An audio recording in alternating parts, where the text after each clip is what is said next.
Ngesikhathi eqhuba umkhankaso wakhe wokugcina eNorth Carolina, owabe engumengameli waseMelika uDonald Trump uveze ukungenami ngohlelo lokuvota olusetshenziswayo eMelika kodwa olungekho esikhungweni sokuvota. We should have one-day voting and paper ballots.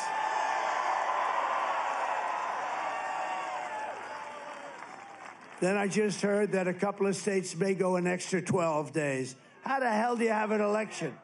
Ngesikhathi uTrump eveza ukungenami kwakhe, imbangi yakhe uKamala Harris ubezama ukunxenxa ama-Muslims ahlala ePennsylvania ukuba amvotele ngokuba awethembise ukuthi uzoqeda nya ngodungunyane oluseGaza. This year has been difficult, given the scale of death and destruction in Gaza, and given the civilian casualties and displacement in Lebanon. It is devastating. And as president, I will do everything in my power to end the war in Gaza. Kusenjalo, abantu baseMelika banemizwa nembono ehlukene ngalolu khetho. I've been limiting my access to the news.